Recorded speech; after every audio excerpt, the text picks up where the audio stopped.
Hello everyone, welcome to our presentation. Our topic is the human rights abuses among Haitian asylum seekers. We'll be explaining the current immigration policy for the United States as it relates to the Haitian people who are seeking asylum at the border of the US between Mexico and Texas, and what we could do about that. In our presentation, we'll give you a brief look at the current situation that Haitian asylum seekers are facing in terms of just what they're going through, what they've been through, what they're trying to escape from, and the process that they might undergo while trying to seek asylum at the border, as well as the relevant human rights laws, the past actions taken about the situation specifically as it relates to Haitians, and our policy recommendations. We also have a word on implementation of those policy recommendations. Before I dive in and talk about the topic of our human rights violation, I would like to talk a little bit about the background and overview of Haiti. Since 1991, Haitians have been seeking asylum. However, in 2021, the numbers of Haitians attempting to seek asylum have dramatically increased. This is due to the current political crisis within Haiti. In addition, as a third world country, the people of Haiti endure many social disparities that make living conditions difficult. These disparities include a biased tax system, wide disparity between the rich and the poor, lack of implementing social programs, low welfare spending, unfair access to education, and low economic growth rates. These disparities make it very difficult for Haitians to make a sustainable living. The human rights violation topic that our group is focusing on is Haitian refugees being abused by the U.S. Border Patrol officers. Since the start of President Biden's term, the number of migrants have tremendously increased. As Haitians continue to seek asylum in the United States, many Border Patrol officers have not been forthcoming to allow Haitians in the country. There have been cases of U.S. Border Patrol officers abusing Haitians and making it difficult to enter. Seeking asylum is a human right, and blockading people in need from entering the country, the U.S. is responsible for violating Haitian human rights. Reports of abuse include racist and colorism behavior, detaining and separating families, withholding basic human resources such as food, water, and proper shelter. Haitians have one of the most lowest asylum acceptance rates in the U.S., according to NPR. And according to Washington Office on Latin America, those sent back to Haiti reported to being shackled for the period of their flights. Some weren't even informed where the planes were going and only found out where they were when they were back in Haiti, a country most had left many years ago. Furthermore, migrants who are arrested are taken into U.S. custody to await adjudication. Migrants who are expelled are immediately returned to their home country or the country they stayed last without being held in U.S. custody.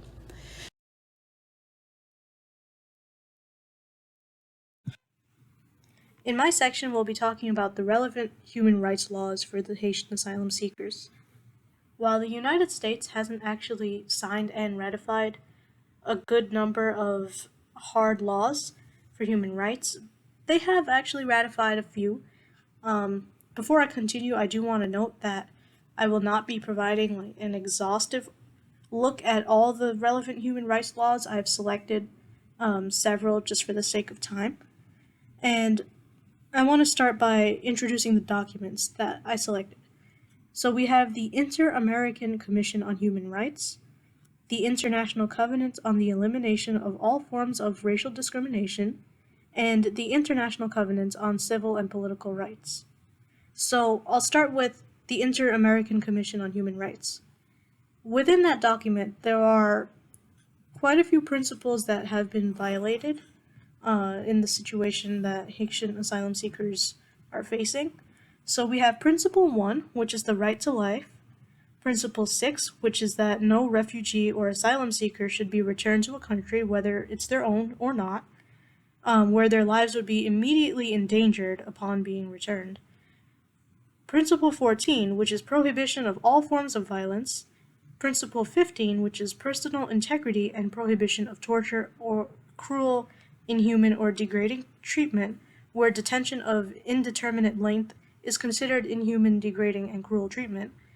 Principles 32, 33, 60, 61, and 71, which are just generally included in this umbrella of protection of the family, protection of family unity and reunification, as well as reunification with other documented or officially refuged family members within the nation that the asylum seekers are seeking to enter, as well as prohibition of separation of families and prohibition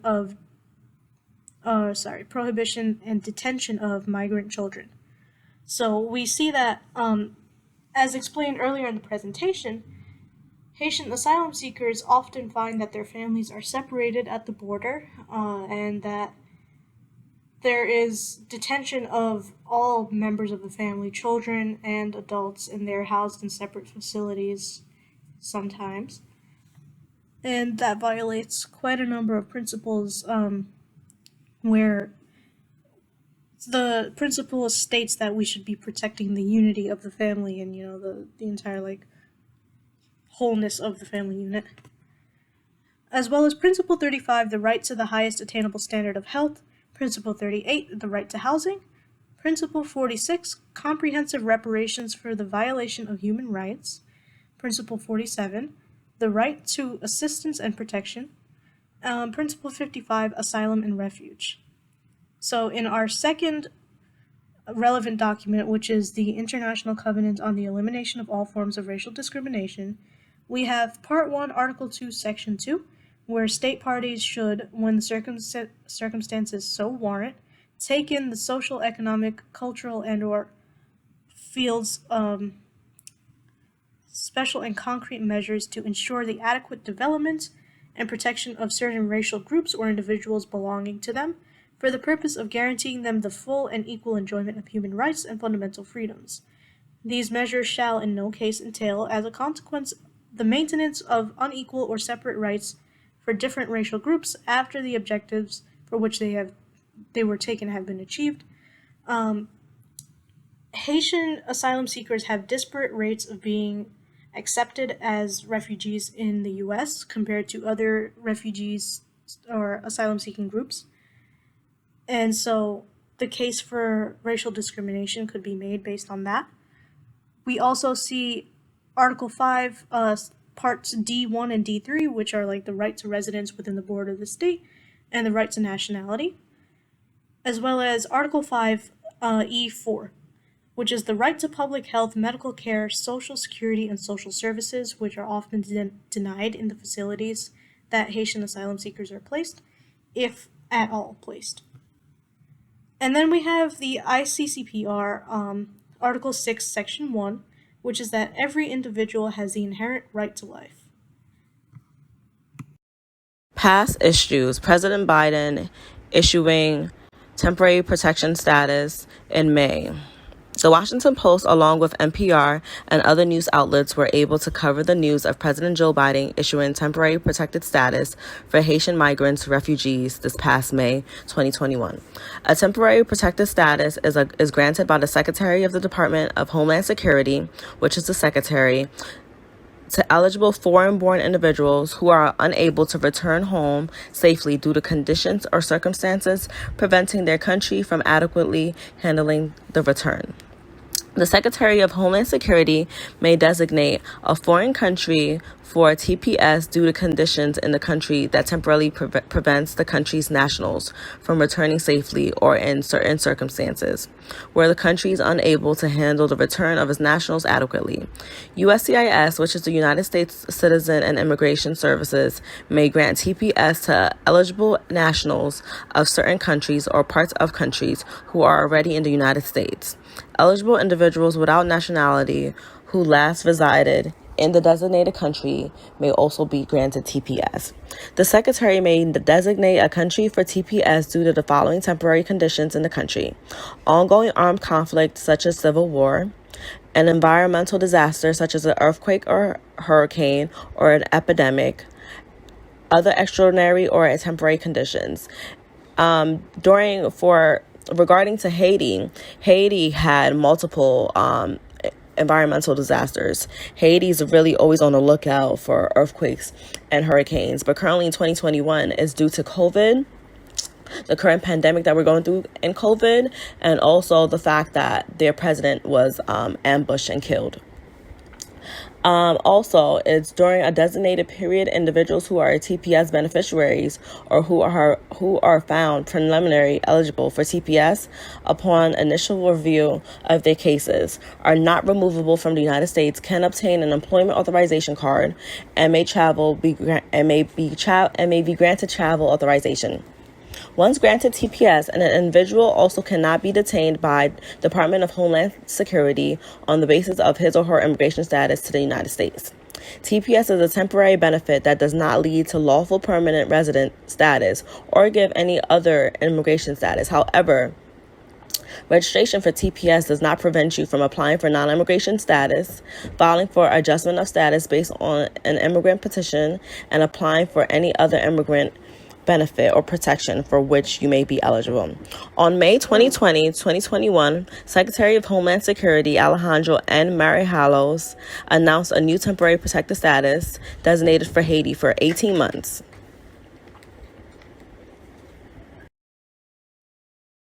A large group of Haitian migrants in Del Rio, Texas, faces horses, hunger, explosion, flights, and some more. This I received from the WOLA article, Advocacy for Human Rights in the Americas. As Haitians were on the border and trying to enter the United States, Border Patrol agents were on horses using whips to wave and slap the migrants. This is cited from the video. It says, in one video, an agent stops a family with small children, making derogatory and xenophobic comments to the family, and then maneuvers his horse in a way that comes dangerously close to trampling a child. The White House currently responded to what was going on. Strong words also came from the Biden administration itself as it relates to those photos and the horrific video. We're not going to stand for that kind of inhumane treatment, and obviously we want this investigation to be completely rapid, said the White House secretary. Vice President Kamala stated that what we saw depicted those individuals on horseback treating human beings the way they were was horrible. And President Biden finally addressed it on September 24th, stating that it's horrible what he saw. To see what they did to people like that with horses running them over, people being strapped, it's outrageous, he said. I promise you those people will be taken care of and they will pay. There's an investigation currently underway for consequences.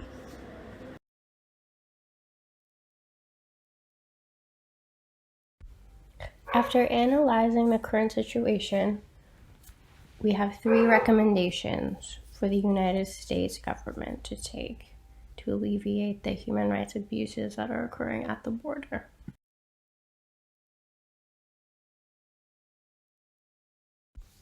Our first recommendation is that the U.S. government expand the temporary protection status to include all Haitians, regardless of date of arrival or time spent on United States land.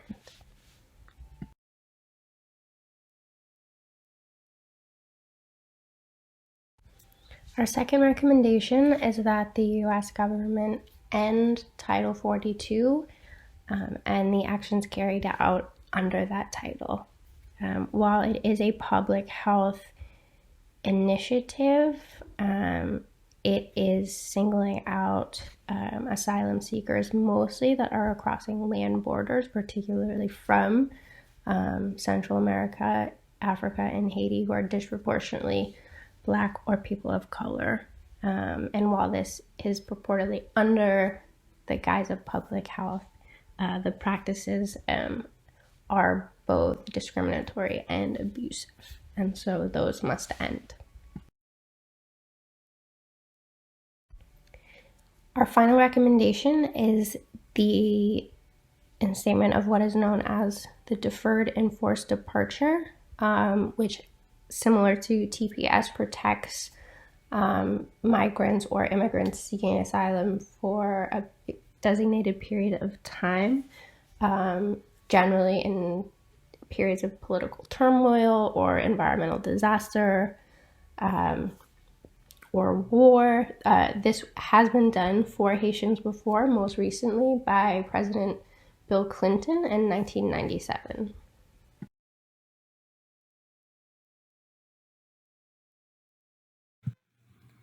We did want to note that there are some challenges in implementing our recommended policy changes.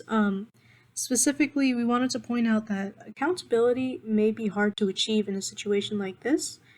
Given our quote, it says, "There's little reason to have confidence in the department's willingness to hold its agents accountable," which is taken from the Washington office on Latin America.